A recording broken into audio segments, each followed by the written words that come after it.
What's going on, everyone? This is going to be an insane week in the stock market. Tuesday, we're going to see CPI data release 1 hour before the market opens. This is going to be key to see if we're sticking in stagflationary time at the moment. That'll be huge. Inflation lately has been picking up slightly, so if we do see inflation jump, that could maybe put us in a point of stagflation. We're going to be talking about that quite a bit in today's episode. We're also going to look at some historical data like post-election year trends, along with VIX seasonality. So if you're not subscribed, make sure you are. Other than that, let's get right into it.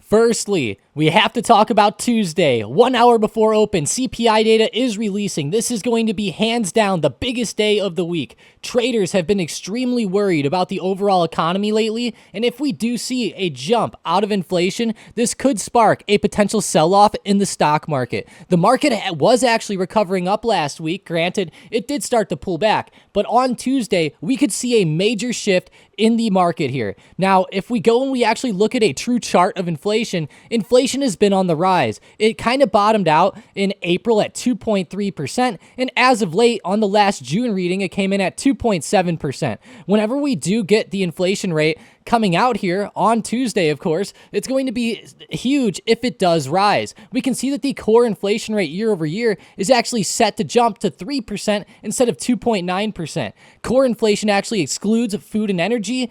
We can see the inflation rate year over year. The consensus is 2.8% with a slight jump, and the forecast is 2.7%. So we might see a slight rise there.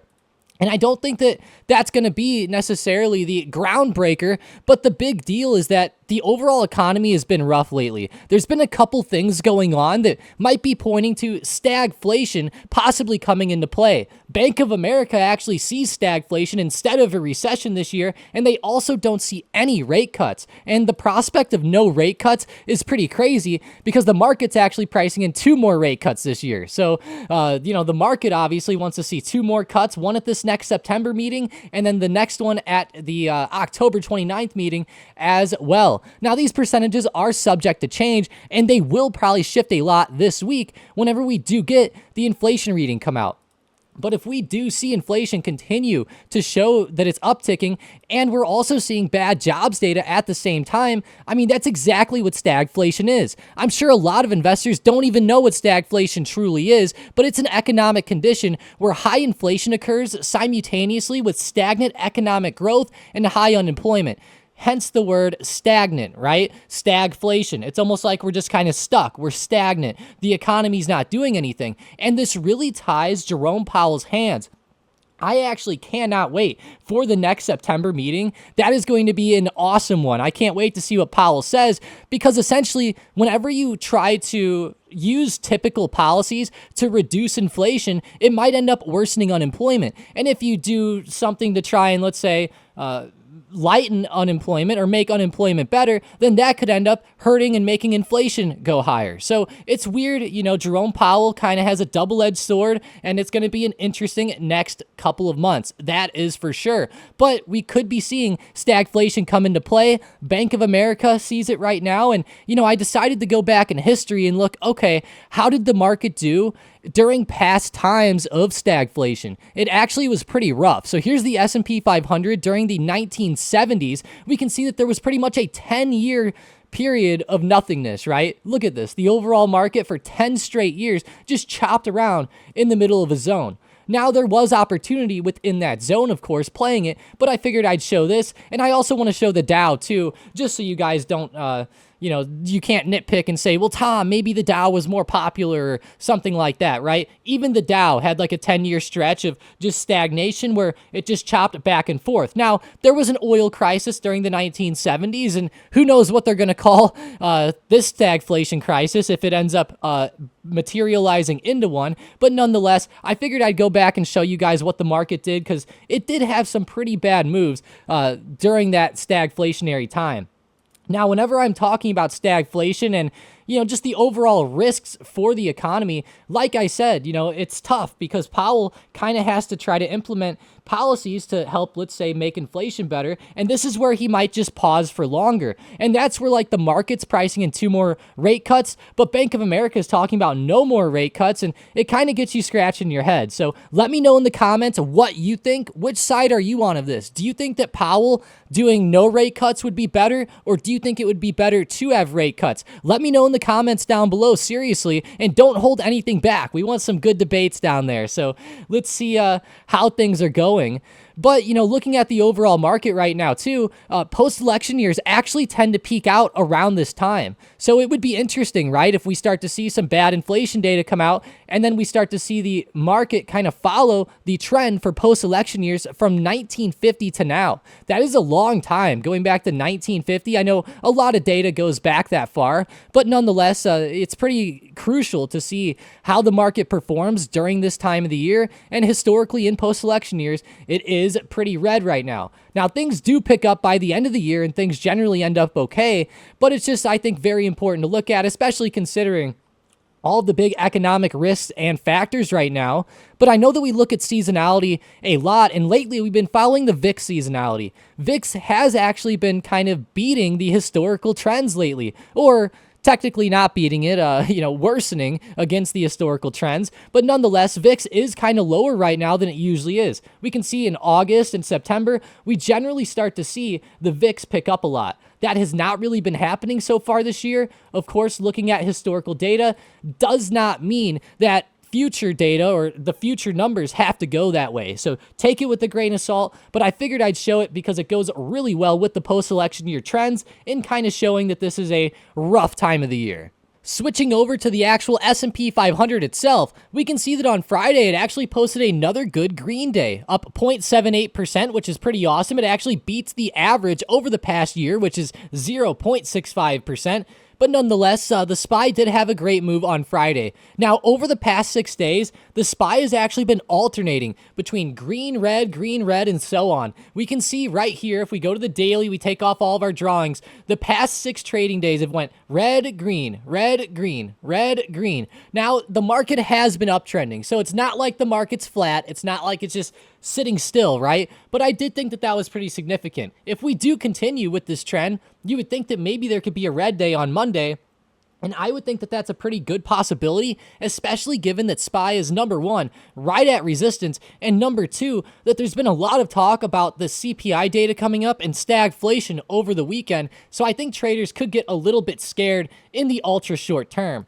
Now, if we go and we zoom in on the SPY, we go to like a 15-minute chart, we can see that recently SPY has been following a huge trend line. It's been bouncing off of this. This was actually the 3rd touch of the trend line, and we're starting to see a good recovery. Now, SPY is technically retesting the all-time highs. The all-time high is up around 641.50, we'll just say. That is a significant amount away from where we are now, around 638.50, but as we can see, 640 was even a huge peak in the past. So as we start to rise here, $640 is going to be the next big resistance that I watch for past this 638 zone. For this week, if we start to pull back underneath, I would say like 637, which is a pretty good support, just under 638. I will be looking at more of a downtrend to materialize. On Friday, the SPY did a great job of actually breaking 637 and running at the end of the day. So I'm not too worried about a huge pullback, but if we do see 637 give out, that could be a good zone where you maybe look at it and say, okay, now we're going to start trading it back down. There has been a good trend lately over the past few weeks of higher lows coming into play. But if we do see this trend of higher lows start to break, then of course we need to be ready to adapt and be ready to trade it down.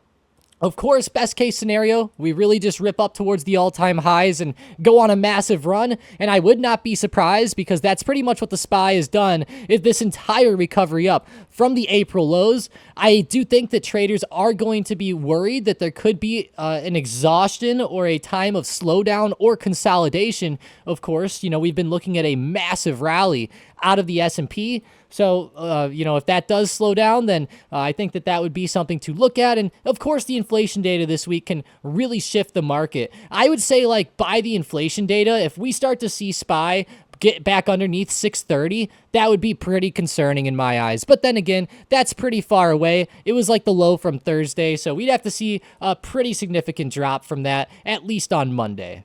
And shifting over onto the economic calendar here, we can see that besides the inflation rate on Tuesday, we are actually going to be getting PPI data on Thursday, and then retail sales and Michigan consumer sentiment on Friday. I'm curious to see how Michigan consumer sentiment ends up coming in. That would be interesting if we start to see sentiment dip a little bit, but then again, the market has been doing pretty good, so we might see it stay around the same or get a little bit elevated. Either way will be interesting. And shifting over to the earnings calendar, I know that it's not the hugest earnings week in the entire world. So, it's nothing like we're not seeing any Nvidias, any Apples, Amazons, things of that nature. But the stocks that are reporting, I actually like quite a bit. So number one, on Monday, there's going to be a huge gold miner. Barrick Gold, ticker symbol B, will be reporting in the morning. That will probably be a pretty big one that gets a lot of headlines. Then in after hours Monday, there's a lot of growth stocks.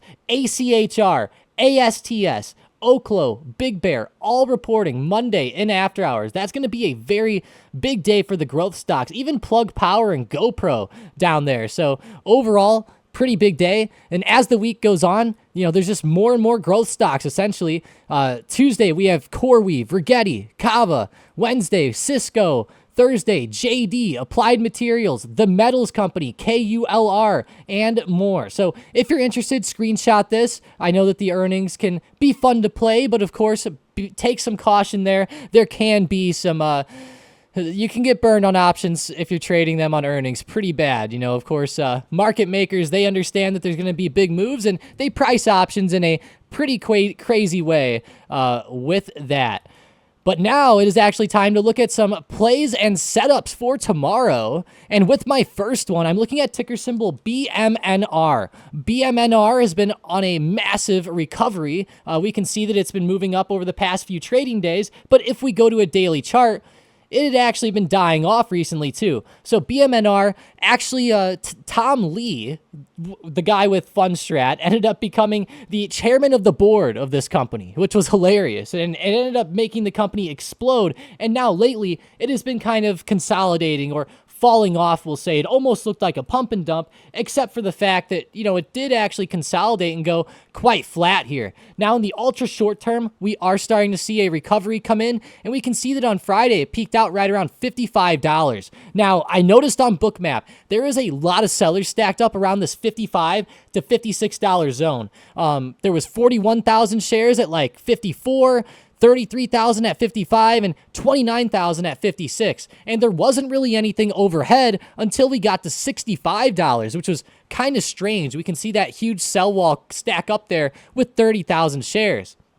Now, as we go forward, of course, we could wake up and then the sellers that were here took their orders away or something of that nature. So always keep that possibility in mind. But I do think that there's pretty clear skies overhead once we break this $55 zone. So if we see Bitmine get above $55, watch for a good continuation. I love how this stock moves. It was up 24% on Friday, and whenever it runs, it likes to run. With my second play, I'm looking at Robinhood to the upside.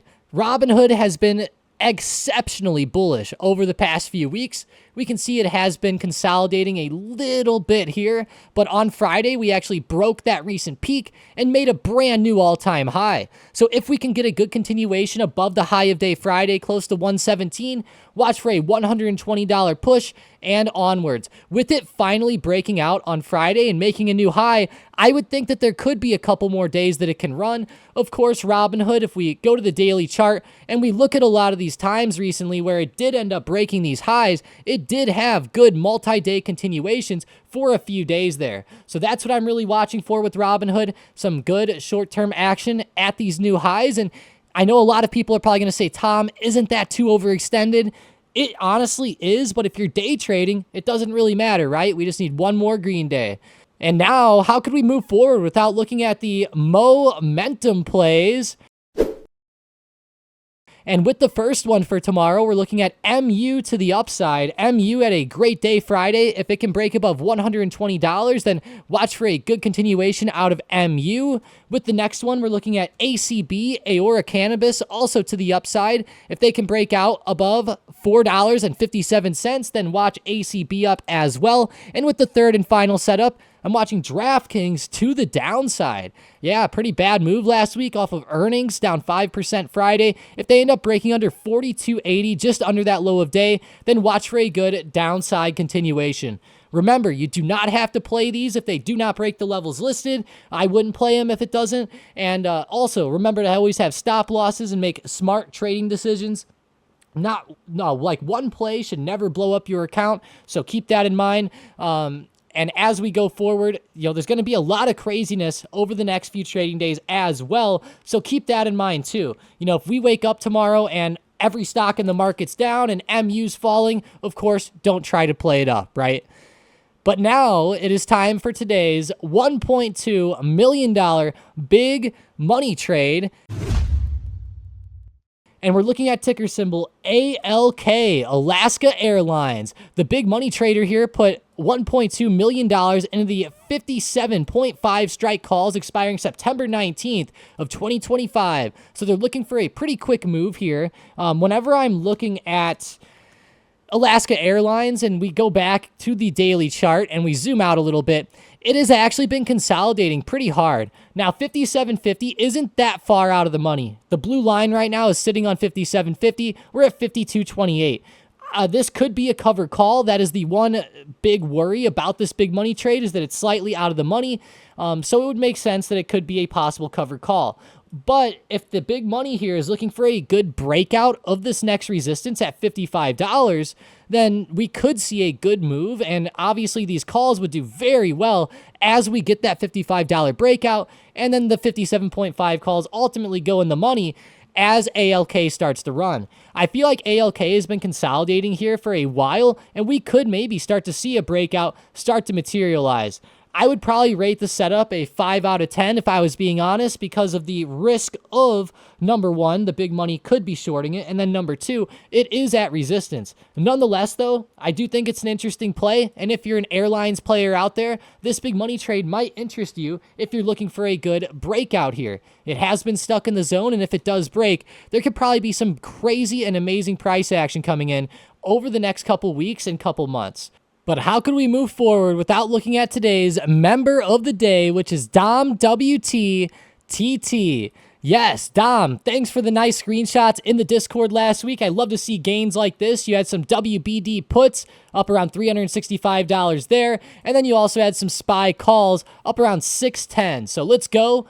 Puts and calls, right? Hey, do whatever works. I love to see it, Dom. If you guys want to get member of the day, post up your profits in the profits channel. There were a lot of amazing profits posts last week. It was hard to pick member of the days on some of them. But nonetheless, if you're interested, join up in the Discord using the link in the description and the comments down below.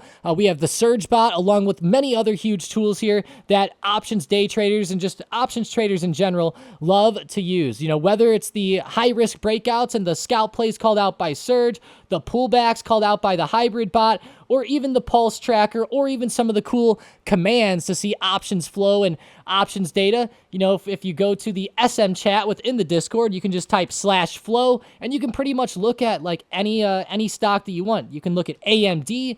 You can even have some filters like premium. You could look at something, if you want to see plays that are over $1 million in premium, for example, you type it in, comes up, shows you right there. Join up in the Discord and the trading floor using the links down below to get access to all of these. It is going to be a crazy week though, so make sure you destroy that like and subscribe button. We'll be going over everything here. I know that the inflation data, of course, is going to be probably the biggest thing to watch for, so let's be ready on Tuesday. Other than that, enjoy the rest of your weekend and let's crush it this week.